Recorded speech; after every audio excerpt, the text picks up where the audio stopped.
Muy buenas tardes. En este día 7 de diciembre de 2025, desde Tizayuca, Hidalgo, la Iglesia Dios es Fiel les saluda a los que estamos aquí presentes y a los que nos escuchan a través de las redes, ya sea en este momento o más adelante. Sabemos que el Señor tiene un mensaje de actualidad para todos nosotros, para avivar, para conducir, para dirigir el fuego que el Señor ha puesto en nuestro corazón a través del Espíritu Santo. Y para todos aquellos que por primera vez van a escuchar un mensaje de la palabra de Dios, pues oramos al Padre Todopoderoso, Cristo el Señor y el Espíritu Santo, que pues les dé un corazón conforme a la voluntad de Dios para que la palabra de Dios pueda entrar con poder en la vida de cada uno de nosotros. El tema para hoy está en el libro de Oseas, capítulo 6, versículo 6. Es fácil recordar y es fácil recordar también el texto. Debemos ejercitar nuestra memoria, nuestra mente para recordar los textos bíblicos, traerlos de memoria si es posible. Y Oseas 6:6 dice de la siguiente manera: porque misericordia quiero y no sacrificio, conocimiento de Dios más que holocausto. El profeta Oseas vivió en una época muy difícil de guerras, escasez, el pueblo se olvidaba de su Dios, los reyes que Dios había establecido pues se iban por caminos desviados y pues no había amor por el prójimo, conflictos, odios, rencores. Y habla Dios a través del profeta. El Señor usa voces en los tiempos. En todos los tiempos el Señor tiene sus profetas, sus voces que levantan la palabra y establecen lo que el Señor está hablándole al pueblo. Y pues la introducción es propiamente desde el versículo 1 al 3, Oseas 6, empieza diciendo Oseas 6:1: venid y volvamos a Jehová, porque Él arrebató y nos curará, hirió y nos vendará. Oseas 6:1, Oseas 6:2: nos dará vida después de 2 días, en el tercer día nos resucitará y viviremos delante de Él. Una clara referencia a la resurrección del Señor y a la resurrección de todos los creyentes en algún día para vivir con Él eternamente. Vean que el profeta Oseas se adelantaba a los acontecimientos. Y dice el versículo 3: y conoceremos y proseguiremos en conocer a Jehová, como el alba está dispuesta a su salida, y vendrá a nosotros como la lluvia tardía y temprana a la tierra. La presencia de Dios entre su pueblo es como esa lluvia que viene a su tiempo. La lluvia, para que sea provechosa en la agricultura, para que se produzcan los frutos, la lluvia debe venir en el tiempo correcto. Y hay 2 tiempos. El tiempo, aquí dice, vendrá en la lluvia tardía y la lluvia temprana. La lluvia temprana para que el grano pueda pueda empezar a fructificar, y la lluvia tardía para que ya el fruto se forme como debe de ser. ¿En qué lluvia estamos? ¿En qué lluvia estás tú? Estoy yo. En la lluvia temprana, apenas es el grano que está puesto en tu corazón y está empezando a reverdecer, o ya es una lluvia tardía que necesita ese refuerzo, esa frescura de Dios para que tu vida resplandezca, para que tu vida lleve los frutos que el Señor quiere. La esencia de este texto es la misericordia. El Señor, a través del profeta, le da una importancia a la misericordia, porque dice: misericordia quiero. ¿Se dan cuenta? ¿Qué quería el Señor a través del profeta? ¿Qué les dijo? Misericordia. ¿Qué es lo que abundaba en aquella época? Sacrificios, holocaustos. El pueblo se iba en la búsqueda de las cosas visibles. Ahora lo estamos viviendo y lo vamos a vivir más adelante. Sacrificios, holocaustos, formas externas, ¿verdad? De decir adoro a Dios por medio de formas externas. Pero el Señor quiere lo interno, y lo interno es la misericordia. Misericordia quiero, dice el Señor, no sacrificio. Conocimiento de Dios más que holocaustos. En aquella época los holocaustos pues eran en la mañana, a mediodía, en la tarde, para las fiestas. Los holocaustos abundaban, los animalitos que eran sacrificados, la sangre de las víctimas inocentes corría en abundancia, y eso pensaban que era señal de un avivamiento, ¿verdad? De señal de que estaban agradando a Dios, y Dios les dice a través del profeta: no, misericordia quiero y no sacrificio. Conocimiento de Dios y no holocaustos. Estoy cansado de los holocaustos, dijo el Señor, de toda esa sangre derramada de los animalitos inocentes, porque las personas que llevan el animalito inocente de aquella época, pues pensaban que con eso era suficiente para purificarse y toda su familia era perdonada. Esa era la teología del holocausto,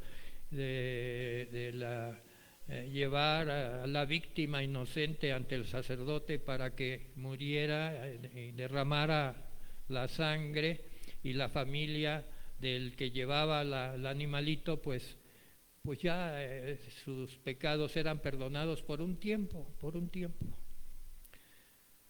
A Dios no le agrada eso. Aunque lo estableció Moisés a través de los holocaustos y los horarios y los días, pero era porque el Señor quiere un pueblo que sienta, que conozca y que entienda el corazón de Dios. El Señor quiere misericordia, porque Dios es misericordioso. Vamos a definir un poquito la palabra misericordia, ¿verdad? Porque se usa para muchas cosas. Misericordia pues es el equivalente al amor, a la gracia, al perdón.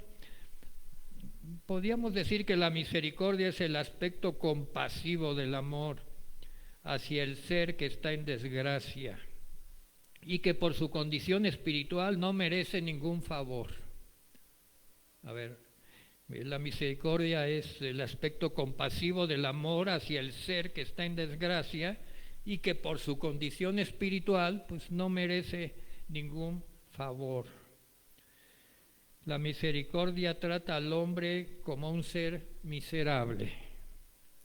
La gracia trata al hombre como un ser culpable, y por gracia es salvo. y la misericordia, pues ese hombre miserable, el Señor le tiende la mano, esperando que reflexione y que se tome de esa mano poderosa. La misericordia pertenece a Dios y beneficia al hombre pecador según la voluntad de Dios. Es difícil entender y el Señor me ha pedido aclarar algunos puntos con ejemplos. Ya saben que la Biblia es un tratado, ¿verdad?, que no nos deja sin guía, no nos permite desviarnos. Y en el primer ejemplo, voy a dar el ejemplo de Lot y su familia en Génesis 19, hasta allá nos vamos, Génesis 19, para hablar de la misericordia de Dios y algunas cosas que sucedieron. Lot pues era familia de Abraham, pero la maldad de Sodoma y Gomorra había llegado a los oídos de Dios, ¿verdad?, al sentimiento de Dios, y Dios está por hacer una llamada a cuentas, una destrucción, porque ya era una decisión. Vamos a ver del capítulo 19, versículo 16. Dice, Dios envía unos varones para que extraigan de Sodoma a la familia de Lot. ¿Y por qué a la familia de Lot? Porque la familia de Lot era familia de Abraham. Lot era sobrino de Abraham y había salido con él, y cuando llegaron a un lugar extenso, Abraham le dijo, Lot, tú vete por tu lado y yo por el mío, y Lot escogió irse a las llanuras de Sodoma y de Gomorra. Y allí se estableció en ese lugar de pecadores, y Abraham se fue para otro lugar. Entonces Dios le dijo a Abraham de lo que iba a hacer, porque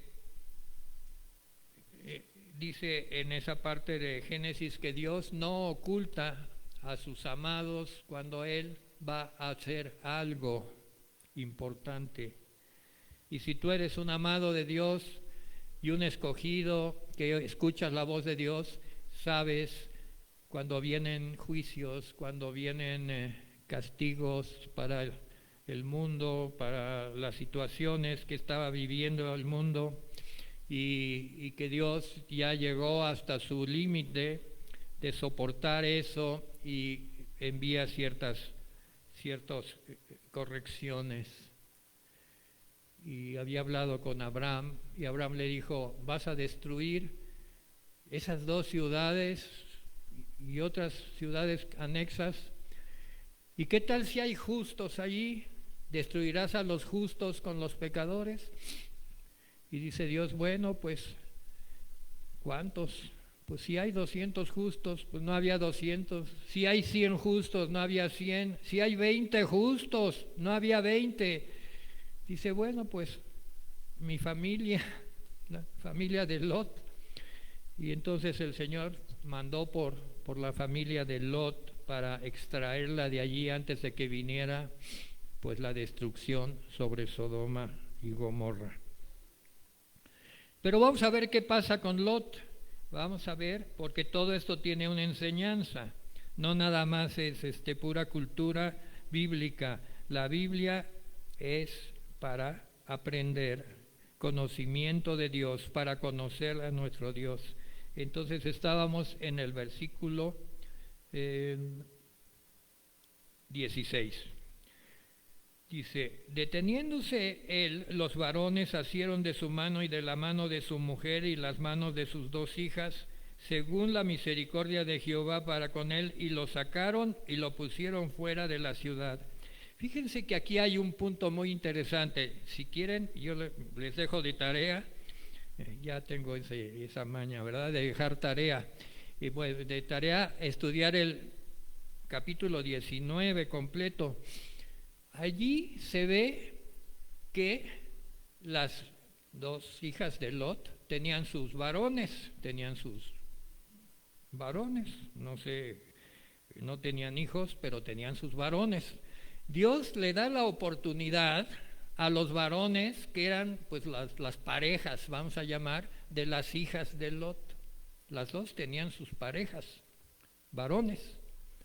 ¿Y qué creen? Pues los varones eran de Sodoma, eran de allí, no eran de la familia de Abraham ni nada.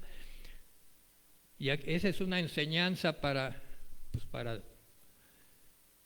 todos y todas. Y cuando los ángeles les explican a estos varones que había que salir de Sodoma, les dieron la oportunidad, los ángeles les dieron la oportunidad de salir a los varones compañeros de las hijas de Lot. ¿Qué creen que hicieron? Se rieron. Dijeron, es una broma. ¿Es un cuento? ¿De dónde lo sacaron eso? ¿Cómo creen que nos vamos a ir de aquí? Y se quedaron. Pero las hijas sí se fueron. Y esto es la escena que dice que estos varones que venían de parte del Señor tomaron de la mano a la mujer y a sus dos hijas, según, y aquí viene la palabra misericordia, según la misericordia de Jehová para con él, y lo sacaron y lo pusieron fuera de la ciudad. No según sus méritos, no porque Lot hubiera sido el cumplidor de la ley de Dios y que buscaba a Dios en todo, no. Por eso dice que la misericordia Dios la da a quien no la merece.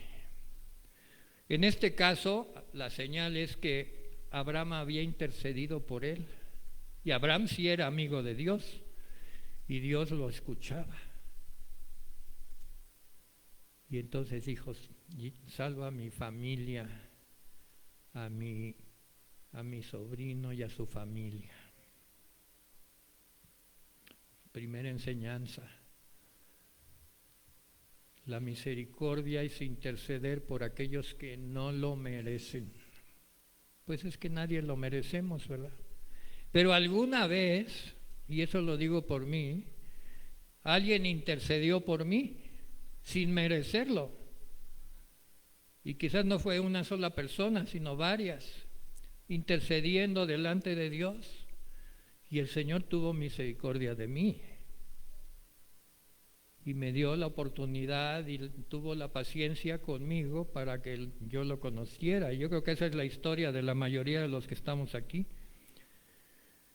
Pero hay otros, por ejemplo, las parejas de las hijas de Lot, pues eso sí se cortaron y se separaron de la misericordia de Dios.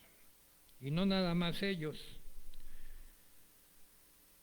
Cuando hubieron llevado afuera, dijeron, escapa por tu vida, no mires tras de ti, ni pares en toda esta llanura, escapa al monte, no sea que perezcas.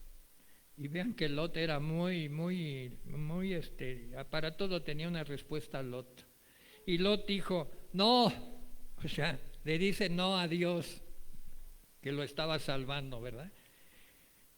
Yo os ruego, señores míos, que si hemos hallado gracia delante de vuestros ojos y habéis engrandecido vuestra misericordia que habéis hecho conmigo, dándome la vida, yo no podré escapar al monte, no sea que me alcance el mal y muera. O sea, le está dando un plan alternativo al plan que Dios le había dicho. ¿Y cuántas veces nosotros, el Señor nos ofrece un plan y nosotros le salimos con un plan B? Señor, ¿puedo corregir tu plan? ¿Puedo ponerle modificaciones? Y así hizo Lot. No, hasta el monte no, es muy lejos, muy cansado y a lo mejor la destrucción nos alcanza, pero si ya el Señor les había dicho que ahí se iban a salvar, en el monte. Y Lot dice, a una ciudad aquí cercana, donde no vaya a llegar la destrucción. Aunque sea pequeña, déjame escapar allá y salvar mi vida. Lot era corto de de mientras, ¿verdad? Dice, con que salve mi vida. No me voy a esforzar a ir al monte. Voy a ir aquí cerca, nomás es salvarme. Y bueno, Dios, lleno de misericordia, le dice, bueno, he recibido tu súplica y no destruiré la ciudad de la cual me has hablado. Fíjense qué misericordia de Dios para con Lot. Date prisa, pues, escapa. No podré hacer nada hasta que hayas llegado allí. Por eso fue llamada esa ciudad Zoar, o sea, pequeña. Ya vemos a veces cristianos que tenemos metas pequeñas, metas Zoar, como Lot dijo, llévame a un lugar pequeño, no quiero esforzarme, no quiero ir al monte, no quiero ir a donde tú quieres que yo esté, quiero ir a un lugar fácil, pequeño, no me importa. Y bueno, pues Dios lo dejó llegar allí, llegó a Zoar. Versículo 24, Jehová hizo llover sobre Sodoma y Gomorra azufre y fuego de parte de Jehová desde los cielos. Destruyó las ciudades y toda aquella llanura con todos los moradores de aquellas ciudades y el fruto de la tierra. Y aquí viene otro caso, pues que también tenía sus ideas y sus planes. Ya no era el plan B, sino el plan C. Entonces la mujer de Lot miró atrás, a espaldas de él, o sea, sin que se diera cuenta Lot, su mujer, en lugar de mirar hacia Zoar, pues ya no iban a ir al monte, iban a ir a Zoar, pero dijo, voy a ver qué pasa allá en Sodoma. Y se volvió estatua de sal, o sea, no llegó muy lejos, allí quedó. Y subió Abraham por la mañana al lugar donde habían estado delante de Jehová y miró hacia Sodoma y Gomorra y toda aquella llanura, miró y que el humo subía de la tierra como el humo de un horno. Así pues destruyó Dios las ciudades de la llanura. Dios se acordó de Abraham y envió fuera a Lot en medio de la destrucción al asolar las ciudades donde estaba. Pero Lot subió de Zoar y moró en el monte y sus 2 hijas con él porque tuvo miedo de quedarse en Zoar, o sea, el plan B no le gustó. Zoar era muy pequeña y tuvo miedo. Lot era un hombre pues lleno de temores, habitó en la cueva con sus 2 hijas y de allí se vino una maldición que hasta la fecha perdura, porque Lot con sus hijas tuvieron descendencia y fundaron 2 pueblos que fueron enemigos del pueblo del Señor hasta hoy. ¿Qué sacamos de enseñanza por lo pronto en el ejemplo de Lot y su familia al respecto de la misericordia de Dios? Pues Dios tuvo misericordia de ellos, pero ellos recibieron la misericordia de una manera muy personal, ¿verdad? No la misericordia que Dios da amplia, generosa. No, esa misericordia que Dios nos brinda amplia y generosa la hacemos pequeña, la hacemos Zoar, pequeñita. Y luego no nos gusta. Y nos quejamos con Dios y queremos que nos dé más o que la cambie o que haga esto. Adecúe Dios sus planes a los nuestros. Y así nos vamos quedando sin bendición. O de plano, perdemos toda la bendición. Porque Dios no cambia su justicia. Dios es Dios y es santo, es puro y Él busca su justicia y busca a aquellos que quieran seguir no nada más la bendición, sino la justicia de Dios. Jacob es un caso diferente, Génesis 32, versículo 7. Gloria a Dios, que el Señor nos da ejemplos para todo. Pues Jacob era joven, se había enemistado con su hermano Esaú, porque le había robado la primogenitura, ni más ni menos, ¿se acuerdan? Por un plato de lentejas. Y cuando se entera Esaú, pues Esaú era fuerte, era un cazador, guerrero, y lo amenaza, y Jacob se tiene que ir, y un viaje, pues por allá que hace Jacob, muy largo, de muchos años. Génesis 32:7. Dice: entonces Jacob tuvo gran temor y se angustió y distribuyó el pueblo que traía consigo y las ovejas, las vacas, los camellos en 2 campamentos. Y dijo: si viene Esaú, su hermano. Él pensaba después de bastantes años que Esaú seguía enojado con él. Fíjense. ¿Y cuántos de nosotros caemos en ese engaño que cayó Jacob? De que su hermano a través de los años iba a seguir enojado con él. Y que si su hermano lo veía, lo iba a matar, o si no, iba a liquidar a su familia y se iba a llevar todas sus posesiones. Y Jacob había sufrido eso en su corazón. Por eso el Señor nos manda no confiar en nuestros pensamientos y nuestros recuerdos, sino en lo que Dios tiene para nosotros, para adelante. El apóstol Pablo lo dijo muy bien: olvidando ciertamente lo que queda atrás, prosigo al blanco, al premio del supremo llamamiento de Dios en Cristo Jesús. Pero Jacob estaba con temor y dijo: si viene Esaú contra un campamento y lo ataca, pues cuando menos se salva el otro campamento.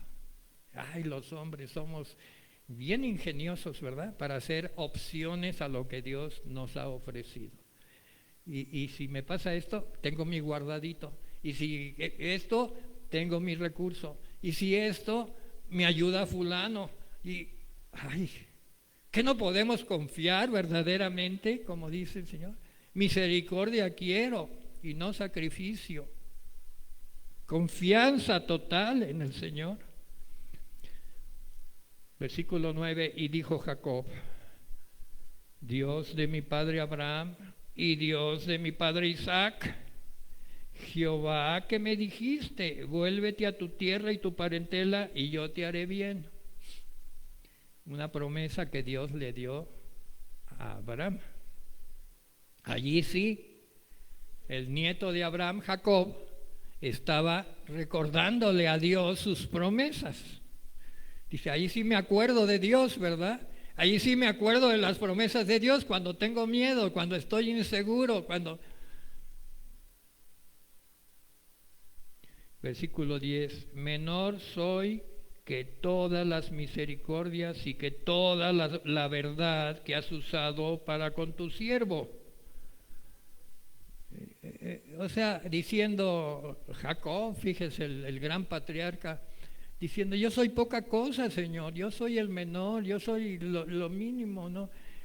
Y ese es otro sentimiento que debemos quitarnos. No somos el menor, no somos lo más pequeño, somos lo que Dios ha escogido. Pero aquí decía, estaba muy inseguro de su identidad, el patriarca Jacob, cuando era joven. Menor soy que todas las misericordias y que toda la verdad que has usado para con tu siervo, pues con mi cayado pasé este Jordán y ahora estoy sobre 2 campamentos. Líbrame ahora de la mano de mi hermano, de la mano de Esaú, porque le temo. No venga acaso y me hiera la madre con los hijos. Y tú has dicho, le recuerda a Dios: yo te haré bien y tu descendencia será como la arena del mar. Es una promesa que le dio a Abraham, que no se puede contar por la multitud. Y durmió allí aquella noche y tomó de lo que le vino a la mano un presente para su hermano Esaú. y así se preparó para servirlo. Pues vamos a ver qué pasó, ¿verdad? 200 cabras, 20 machos cabríos, ovejas, carneros, camellos, crías. Dijo, a mi hermano lo voy a conquistar con regalos. Y si traía mala intención para conmigo, pues va a cambiar de opinión. Muy humano, ¿verdad? Lo voy a conquistar con regalos, con lo material, etcétera. Y versículo 16, y lo entregó a sus siervos cada manada, ¿verdad? Por sí dijo a sus siervos, pasad delante de mí, poned espacio entre manada y manada.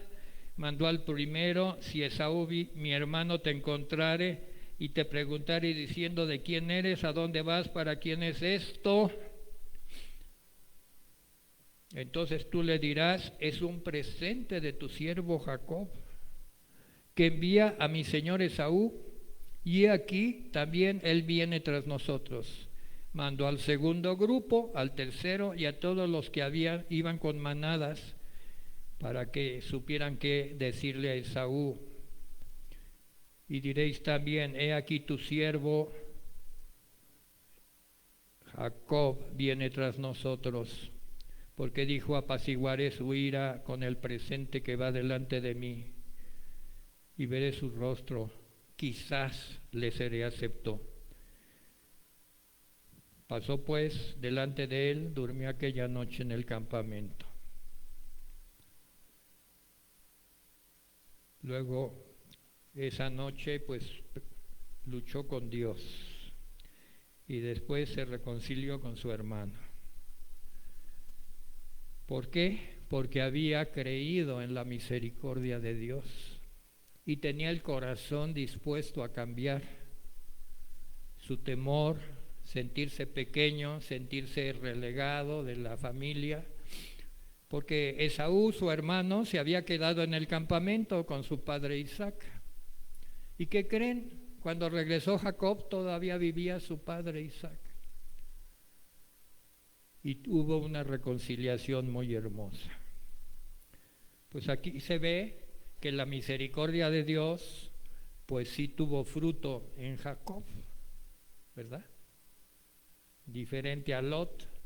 Y Jacob cumplió su propósito, porque tuvo 12 hijos, y de ahí vinieron las 12 tribus de Israel, y de ahí vino la tribu de Judá, y de la tribu de Judá vino David, y de David vino el Salvador, el Señor Jesucristo. O sea, aquí Jacob se estaba jugando mucho en el proyecto de Dios.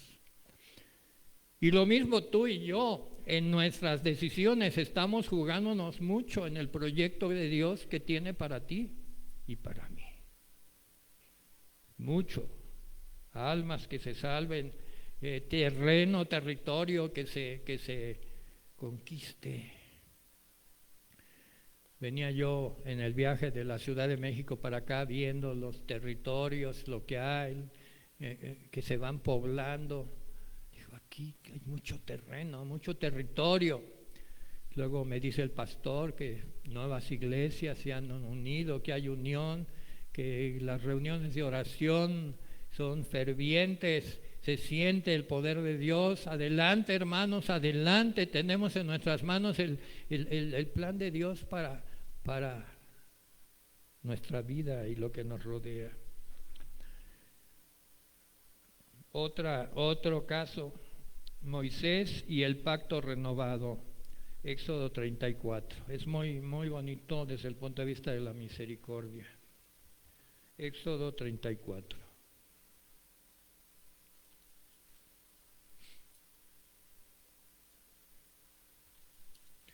Sí, recordamos que el primer pacto que había hecho Dios con Moisés, pues se destruyó. ¿Por qué? Pues porque Moisés destruyó las tablas de la ley cuando el Señor le llamó la atención de que Aarón al pueblo habían hecho el becerro de oro, y bajó Moisés y efectivamente el pueblo estaba adorando una imagen. ¿Y qué hizo Moisés? Rompió las tablas, rompió el pacto, Pero Dios es misericordioso, porque le hubiera dicho a Moisés, ¿sabes qué, Moisés? Ya rompiste el pacto, ya tú no eres líder, porque te airaste, te enojaste. Pero le da la oportunidad, ¿verdad? Nuevamente, porque Dios es misericordioso. Éxodo 34, versículo del 1 al 10. El pacto renovado. Y Jehová dijo a Moisés, alízate 2 tablas de piedra como las primeras. Me dirán qué pasó con las primeras. Pues se hicieron polvo. Y escribiré sobre estas tablas las palabras que estaban en las tablas primeras que quebraste. Se lo recuerda, ¿eh? El Señor te recuerda tu humanidad para que seas humilde, que no olvides. Prepárate pues para mañana y sube de mañana al monte Sinaí, preséntate ante mí sobre la cumbre del monte, y no suba hombre contigo, ni parezca alguno en el monte, ni ovejas, bueyes, pascan delante del monte. Moisés hizo como le dijo, alisó las tablas, se levantó de mañana, subió al monte Sinaí, como le dijo Jehová, llevó en su mano las 2 tablas de piedra. Yo creo que Moisés era un hombre muy fuerte, porque esas tablas de piedra pesaban, y el monte Sinaí es todo un monte. Y Jehová descendió en la nube y estuvo allí con él proclamando el nombre de Jehová. Fíjense el nombre de Jehová. ¿Quieres conocer a Dios? Pasando Jehová por delante de él, proclamó Jehová, Jehová fuerte, misericordioso y piadoso, tardo para la ira y grande en misericordia y verdad, que guarda la misericordia a millares, que perdona la iniquidad, la rebelión y el pecado, y que de ningún modo tendrá por inocente al malvado, que visita la iniquidad de los padres sobre los hijos de los hijos, hasta la 3ª y 4ª generación. Entonces Moisés, apresurándose, bajó la cabeza hasta el suelo y adoró. Y dijo, sí, Señor, si he hallado gracia en tus ojos, vaya ahora el Señor en medio de nosotros, porque es un pueblo de dura cerviz. A veces pastores y líderes delante del Señor, ay Señor, el pueblo es de dura cerviz. No, este pueblo no es de dura cerviz, ¿verdad? Es un pueblo lleno de gracia, de la misericordia de Dios. Dice, y perdona nuestra iniquidad y nuestro pecado y tómanos por tu heredad. Algo había aprendido Moisés en los tratos con Dios. Y él contestó, el Señor, esta es palabra del Señor, he aquí yo hago pacto delante de todo tu pueblo. Haré maravillas que no han sido hechas en toda la tierra, ni en nación alguna. Y verá todo el pueblo en medio del cual estás tú, la obra de Jehová, porque será cosa tremenda lo que yo haré contigo. Amén. Finalmente, tomo como ejemplo a David, porque David ya está más cerca del Señor Jesucristo, ¿verdad? En descendencia. Y David, pues fue conforme al corazón de Dios. Y empezamos porque David era un hombre muy valeroso, pero lleno de misericordia. ¿Y por qué podemos decir eso? Pues porque fíjense que hubo un tiempo en que David era perseguido por el rey Saúl, y el rey Saúl había dado órdenes de aniquilar a David. Incluso había aniquilado a un grupo de sacerdotes que le dio de comer a David y a sus compañeros. Así de cruel e intransigente era el rey Saúl. Al final Dios dijo, me he arrepentido de haber puesto a Saúl por rey. Y fue cuando ya David entró a reinar, un joven conforme al corazón de Dios. Si queremos entonces ese modelo, pues tenemos a Cristo, pero un poquito antes tenemos a David. Y David le perdonó la vida a Saúl en 2 ocasiones. Primero en Engadí, Éxodo.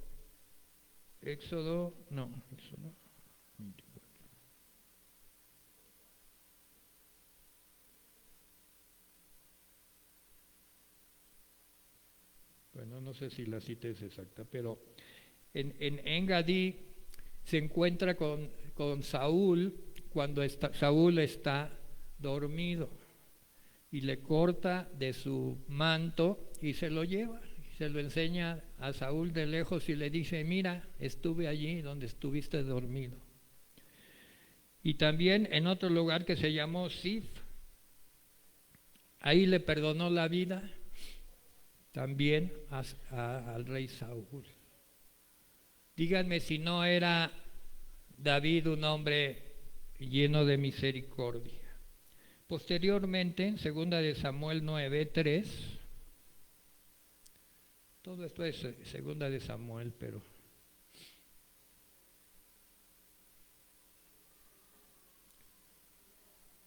en 1 de Samuel, sí, es cuando le perdona a Saúl es 1 de Samuel 24:6, anótenlo, luego lo leen, y la segunda vez es 1 de Samuel 26:9, pero ahora ya estamos en 2 de Samuel 9:3.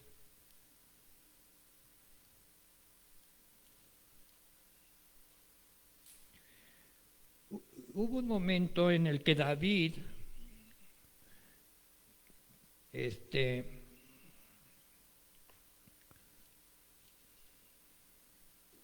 es proclamado rey, toma la fortaleza de Sión y pues ya toda la familia de Saúl muere en las batallas, y llega el momento en que dice David, versículo 9, 2 de Samuel 9, dijo David: ¿ha quedado alguno de la casa de Saúl a quien haga yo misericordia por amor de Jonatán? Se acostumbraba cruelmente en aquella época que cuando una dinastía perdía el poder, todos los hijos y todos los descendientes del rey de aquella dinastía, cuchillo, morían. No podían quedar vivos porque reclamaban el reino. Sin embargo, ya David iba a reinar y dice: ¿ha quedado alguno de la dinastía de Saúl para que haga yo misericordia? No dijo para que lo mate, no, para que haga yo misericordia con él. Versículo 2, había un siervo de la casa de Saúl que se llamaba Siba. ¿Eres tú Siba?, le dijo David. Sí, tu siervo. ¿No ha quedado nadie de la casa de Saúl para que haga yo misericordia de Dios? Y dijo: sí, aún ha quedado un hijo de Jonatán. Jonatán había sido amigo de David, de una amistad muy, muy profunda, lisiado de los pies. El rey dijo: ¿dónde está? Dijo: he aquí, está en la casa de Maquir, hijo de Amiel, en Lodebar. Entonces envió el rey David y le trajo de la casa de Maquir, hijo de Amiel, de Lodebar. Lodebar es un lugar que en hebreo quiere decir el lugar más inhóspito, el lugar donde nadie quiere ir. Allá se había ido a esconder porque pensaba que lo iban a matar. Y vino Mefiboset, hijo de Jonatán, hijo de Saúl, y se presentó ante David y se postró ante su rostro. Hizo reverencia y dijo David: Mefiboset. Y él dijo: he aquí tu siervo. David le dijo: no tengas temor, porque yo a la verdad haré contigo misericordia, por amor de Jonatán tu padre. Te volveré las tierras de Saúl, tu abuelo, y tú comerás siempre a mi mesa. Lo invitó a comer en su mesa todos los días. Pero fíjense que Mefiboset traicionó a David. O sea, no todos los que reciben misericordia, ya vimos que unos la modifican a su gusto, otros la objetan y otros la menosprecian. Y Mefiboset menospreció la misericordia que David había hecho con él. Segunda de Samuel 16:1. En las cosas que les pasan a los reyes, a veces están arriba y a veces están abajo. Y aquí le sucedió que Absalón, el hijo de David, ya quería reinar y se levantó contra el rey David. David ya era anciano y ya casi le decían, pues ya quítate, tú estás muy viejito, que reine Absalón. Y Absalón era un hombretón, fortachón, era hijo de David. Además guerrero, bueno para la guerra. Pues Absalón se subleva contra David y empieza a ganarle, el ejército de Absalón le empieza a ganar las batallas al ejército de David. Y le aconsejan a David que se salga de Jerusalén porque si no Absalón ahí lo va a tomar preso y quizás lo mate a su propio padre con tal de reinar. Tremendo, ¿verdad? Entonces empieza David a salir de Jerusalén.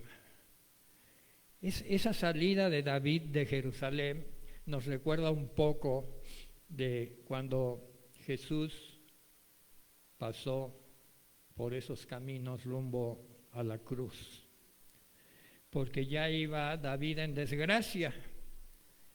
La mayor parte de sus seguidores lo habían abandonado, algunos le quedaban. Cuando David pasó un poco más allá de la cumbre del monte, Siba, el criado de Mefiboset, que salía a recibirle con un par de asnos, le llevaba pan, pasas, vino. Y el rey le dijo a Siba, ¿qué es esto? Y Siba le dijo, pues para que coman, para que tengan alimentos. Y dijo el rey, ¿dónde está el hijo de tu señor? O sea, Mefiboset. Mefiboset pues vivía en Jerusalén, en el palacio del rey, por invitación de David. Y Siba dijo, he aquí que él se ha quedado en Jerusalén, porque ha dicho, hoy me devolverá la casa de Israel el reino de mi padre. Todavía Mefiboset, así como estaba, ¿verdad? Que David lo había perdonado, había ejercido misericordia con él, en su corazón quería recuperar el reino que le había pertenecido a Saúl y a Jonatán, hubiera reinado, pero no fue. Y entonces David dijo, pues así como estoy, yo te digo a ti, Siba, que sea tuyo todo lo que tiene Mefiboset. Lo despoja a Mefiboset de todo lo que le había dado, porque pues no fue digno Mefiboset de la misericordia del Señor. Y así Siba, el criado, se inclinó ante el rey, aunque el rey estaba en desgracia, pero todavía era el rey, y dijo, halle yo gracia delante de ti. Y después vino el rey hasta Bahurín, y allí salía uno de la familia de la casa de Saúl, el cual se llamaba Simei, hijo de Gera, y salía maldiciendo y arrojándole piedras a David. Y todo el pueblo y los hombres valientes estaban a su derecha y a su izquierda. Y Simei le maldecía, fuera, hombre sanguinario y perverso. Jehová te ha dado el pago de toda la sangre de la casa de Saúl, en lugar del cual tú has reinado, y Jehová ha entregado el reino en mano de tu hijo Absalón. Hete aquí sorprendido en tu maldad porque eres hombre sanguinario. Y iba con varios guerreros muy fuertes, David, y Abisai, hijo de Sabia, le dijo al rey: ¿por qué te maldice este perro? Le dice, ¿por qué te maldice este perro muerto a mi señor el rey? ¿Por qué lo permites? Le dice a David, ¿por qué lo permites? Te ruego que me dejes pasar y le quito la cabeza. Fíjense cómo era David. Porque debemos aprender en este varón conforme al corazón de Dios. Y el rey David respondió: ¿qué tengo yo con vosotros, hijos de Sarbia? Si él así maldice, es porque Jehová le ha dicho que maldiga a David. ¿Quién pues le dirá por qué lo haces? ¿Verdad? Si alguien en tu vida te critica, pues no te enojes, no le quieras volar la cabeza. Pues tienes derecho, ¿verdad?, de decir lo que quiera. Dice: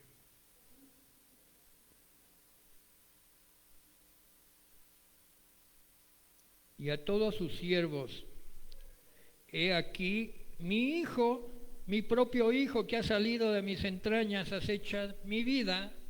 Cuánto más ahora un hijo de Benjamín. Déjale que maldiga, pues quizás Jehová se lo ha dicho. Y miren cómo era David. Quizás mirará Jehová, versículo 12, quizás mirará Jehová mi aflicción y me dará Jehová bien por las maldiciones de hoy. Qué manera de reaccionar de este hombre conforme al corazón de Dios, ¿verdad? No se enfureció, todos lo maldecían, todavía era el rey, su hijo se le había sublevado, estaba dispuesto hasta matarlo, su hijo, por eso estaba cuidando su vida. Y mientras David y los suyos iban por el camino, Simeí iba por el otro lado del monte, andando y maldiciendo y arrojando piedras delante de él, y esparcía el polvo. Así era, ¿verdad? Se acostumbraba. Y el rey y todo el pueblo con él llegaron fatigados y descansaron. Absalón y toda la gente y los hombres de Israel entraron en Jerusalén, y con ellos Aitofel, que era otro traidor. David soportó el desprecio confiando en Dios. Conclusiones que vamos sacando del estudio de la palabra. Dios, que nos pide y ordena respetar, por su parte, Dios nos demuestra respeto, aunque no lo merezcamos. Nos dice: respeta porque yo te respeto. Dios nos respeta, aunque no lo merezcamos, pero Dios nos respeta, pues nos creó a su imagen, y al asumir eso, de que Dios nos creó a su imagen, pues nos respeta. Por lo tanto, es Dios digno de alto respeto. Él es santo, es todopoderoso. Sin embargo, tú y yo, solamente a través del sacrificio de su Hijo y el poder y la obra del Espíritu Santo, puedo llegar a esas alturas que Dios espera de mí. Lo dice Efesios 4:13.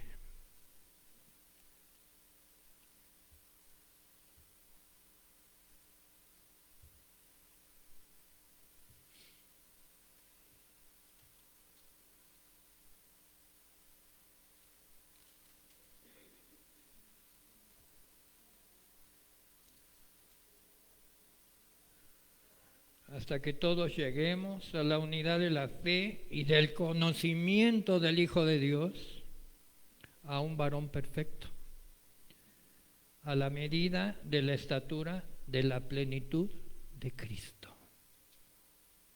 Un varón perfecto. Esto requiere dependencia de Él y ejercitarnos, mostrando respeto y verdad en todas las áreas de nuestra vida. Ya no somos, no digo la palabra cualquiera, no, la palabra cualquiera no es adecuada. Ya no somos uno más de los habitantes del mundo, somos un pueblo elegido, un pueblo especial. Así lo sientes, así lo siento, y si lo sientes, gloria a Dios. Pero eso implica también comportamiento, respeto y verdad en todas las áreas de nuestra vida. En el Nuevo Testamento a él se le llama, en 2 Corintios 1, del 3 al 6,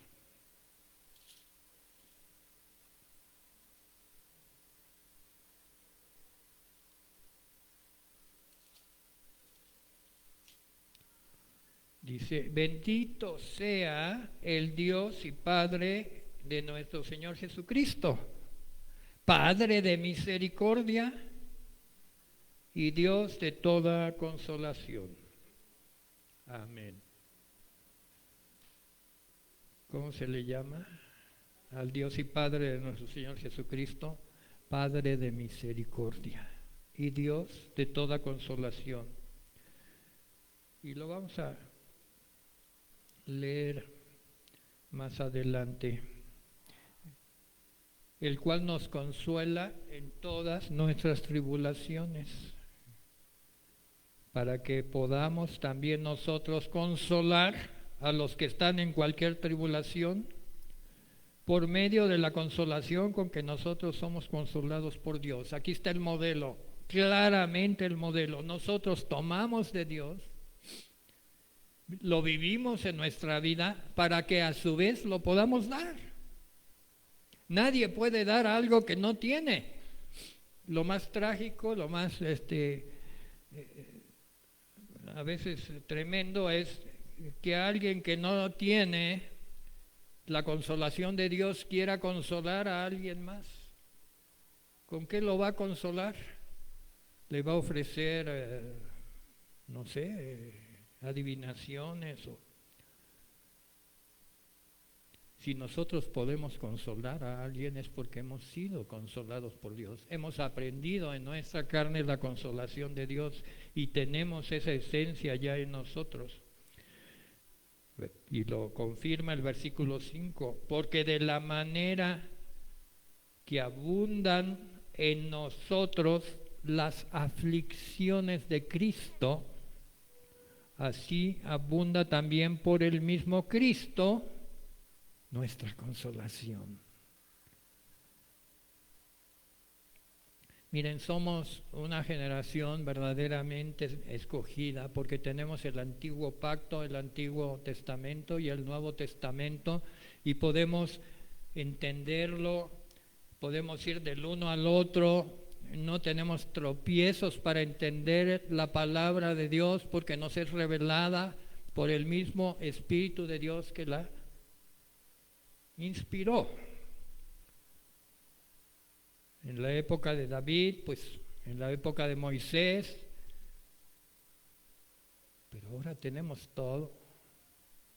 Somos algo especial y así debemos comportarnos. Versículo 6. Pero si somos atribulados, es para vuestra consolación y salvación. O si somos consolados, es para vuestra consolación y salvación, la cual se opera en el sufrir las aflicciones que nosotros también padecemos. ¿Sufres aflicciones? Sí. Yo también, y mi hermana también, y mi hermano. Y nuestra esperanza respecto de vosotros es firme, pues sabemos que así como sois compañeros en las aflicciones, también lo sois en la consolación. Amén.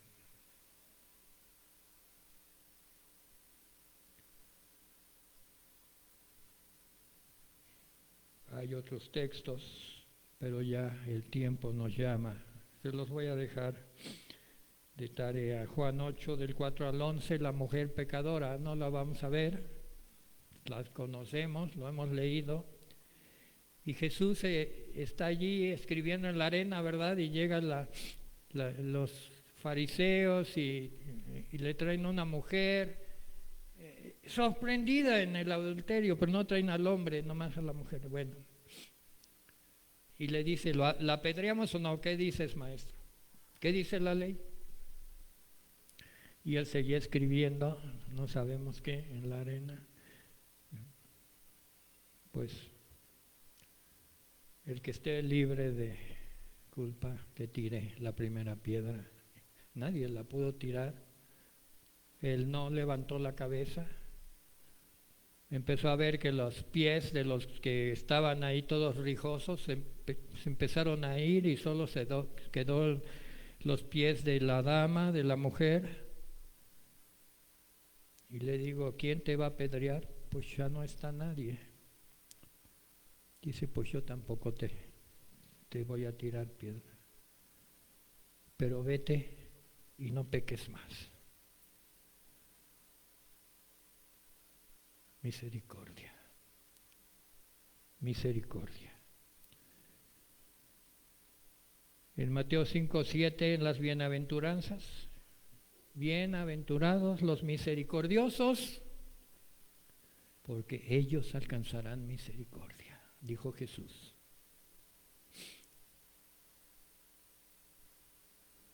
Si estamos muy cómodos en nuestro estatus de cristianos nacidos de nuevo y tranquilos, nada nos apura, pues preocúpate, porque debes de estar moviéndote en pos de la misericordia. Y hay muchas cosas por las cuales orar y hacer, no nada más orar, sino hacer.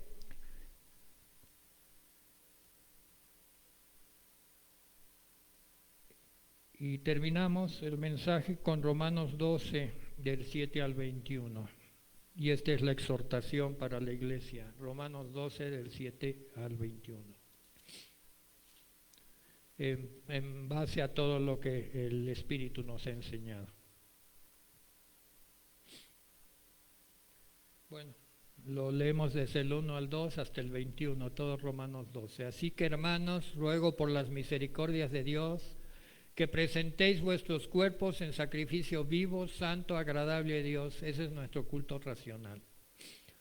No nos conformemos a este siglo, sino transformarnos por medio de la renovación de nuestro entendimiento. Por eso desde el profeta Oseas dijo, misericordia quiero, no sacrificio, conocimiento de Dios, o sea, transformación de nuestro entendimiento.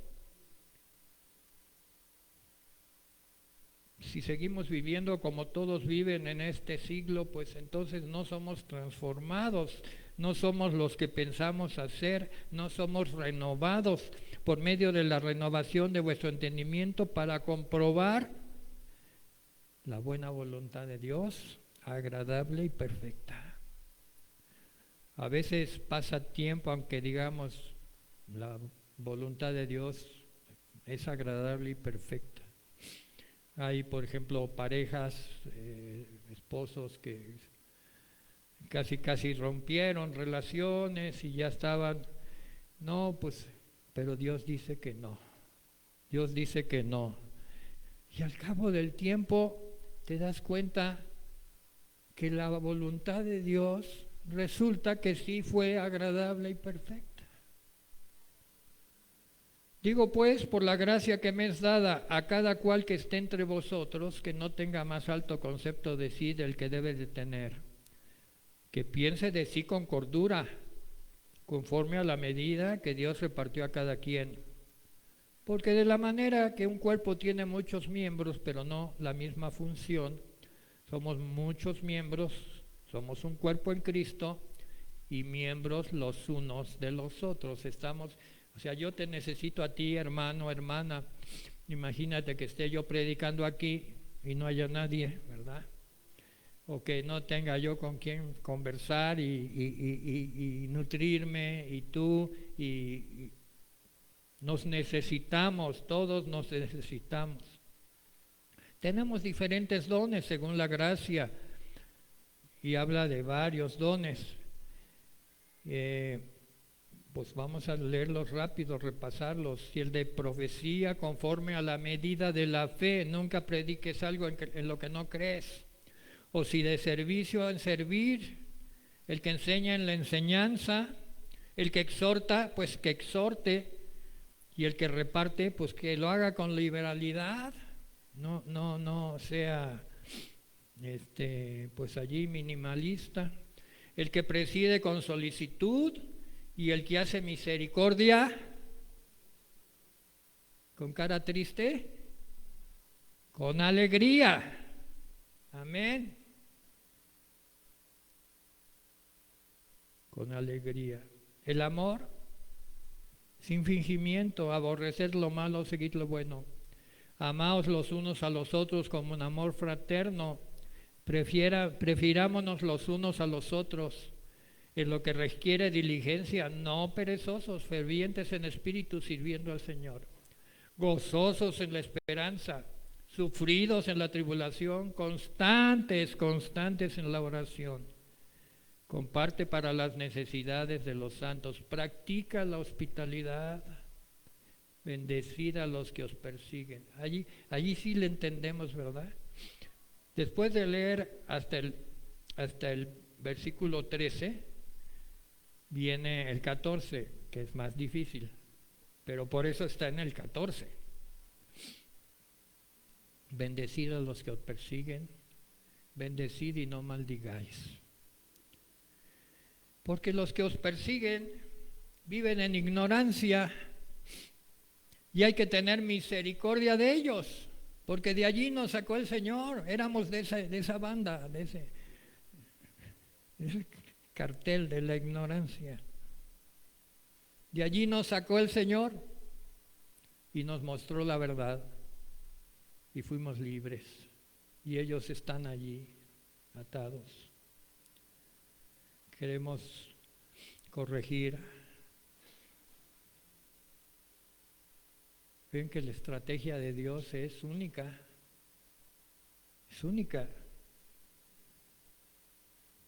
pero es posible, porque Él lo dijo. Gozaos con los que se gozan, llorad con los que lloran, unánimes entre vosotros, no sean altivos, asóciense con los humildes, no sean sabios en vuestra propia opinión, no paguen a nadie mal por mal. Si alguien les hizo mal, digan, qué fabulosa oportunidad me dio esta persona, le voy a devolver el bien. Procurad lo bueno delante de todos los hombres. Si es posible, en cuanto dependa de vosotros, estad en paz con todos. Dice, en cuanto dependa de vosotros. Interprétalo. No os venguéis vosotros mismos, amados míos, déjala lugar a la ira de Dios, porque escrito está. Así como David dijo, pues si estos me están maldiciendo, pues ya Dios les tomará en cuenta, pero yo sigo mi camino.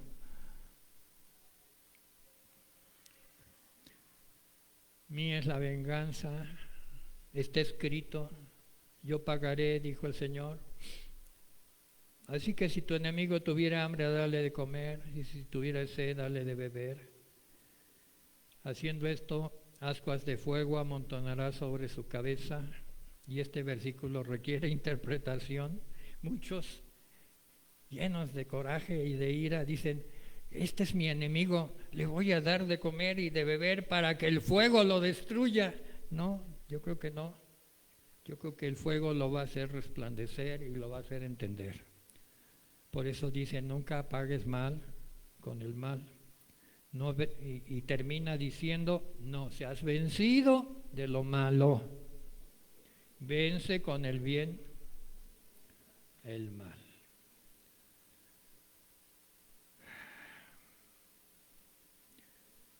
El final es el Salmo 77, versículo 8. Dije que ya era el final, ¿verdad? Pues todavía no. Preparemos la cena del Señor con este Salmo 77, versículo 8. Dice el salmista, empieza diciendo, con mi voz clamé a Dios, Dios clamé y Él me escuchará. Pero vamos al versículo 8. ¿Ha cesado para siempre su misericordia? ¿Se ha acabado perpetuamente su promesa? ¿Ha olvidado Dios el tener misericordia? ¿Ha encerrado con ira sus piedades? Versículo 9. Pero yo dije, enfermedad mía es esta. Traeré pues a la memoria los años de la diestra del Altísimo. Me acordaré de las obras de Jehová. Sí, haré yo memoria de tus maravillas antiguas. Meditaré en todas tus obras y hablaré de tus hechos. Oh Dios, santo es tu camino, que Dios es grande como nuestro Dios. Tú eres el Dios que hace maravillas. Hiciste notorio en los pueblos tu poder, con tu brazo redimiste a tu pueblo, a los hijos de Jacob y de José. Pues oremos. Vamos a ponernos de pie, ¿verdad? Y preparar nuestro corazón para tomar la cena del Señor. Nos ha revelado el Señor que, entre otros significados, la cena del Señor es un pacto, así como Moisés renovó el pacto y subió al monte con nuevas tablas de la ley. El Señor nos pide estar renovando el pacto que tenemos con Él a través de la cena del Señor.